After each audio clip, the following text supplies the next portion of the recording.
Il y a une chose que je voulais vous dire, et ça, c'est quelque chose que vous pouvez tout à fait dire à vos élèves et ça va les intéresser.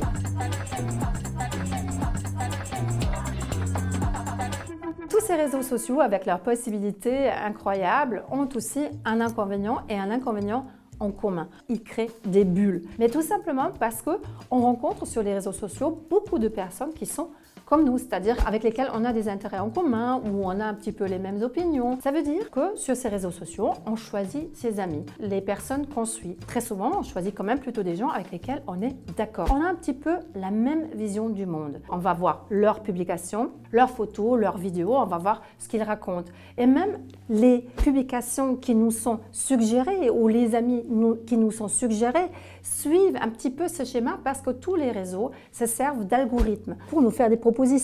Et ces algorithmes sont basés sur notre comportement antérieur. Si j'ai beaucoup liké des publications sur le foot, on va me proposer d'autres publications sur le foot ou d'autres amis qui ont quelque chose à faire avec le foot parce que l'algorithme aura saisi que moi, j'aime bien le foot.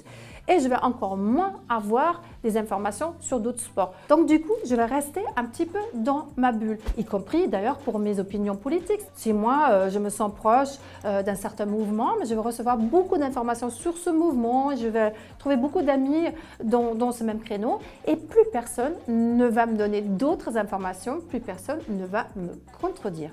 Donc il y a relativement peu de débats contradictoires sur les réseaux sociaux. Ce n'est pas un endroit où il y a un vrai affrontement des opinions. Il y a des insultes parfois, oui, ça c'est sûr. Il y a parfois des mouvements un peu de foule pour presque persécuter quelqu'un, oui, ok. Mais il n'y a pas un débat construit où plusieurs points de vue échangés. Et ça, c'est une information qui intéresse souvent beaucoup les jeunes, tout simplement parce qu'eux aiment beaucoup discuter et aiment bien chercher des endroits où on peut effectivement aussi rencontrer des personnes différentes. Ça ne veut vraiment pas dire qu'il faut éviter les réseaux sociaux. De toute façon, comme je disais, il est absolument trop tard. Quand on est un consommateur des réseaux sociaux, il ne faut pas oublier effectivement cet effet de bulle et que parfois, il faut faire un petit effort pour aller chercher d'autres opinions, d'autres activités et d'autres intérêts. N'ayez pas peur. Créez vos propres profils sur les réseaux sociaux. Et puis, n'oubliez pas de liker quand même. Voilà. Abonnez-vous, bien sûr. Salut, à bientôt.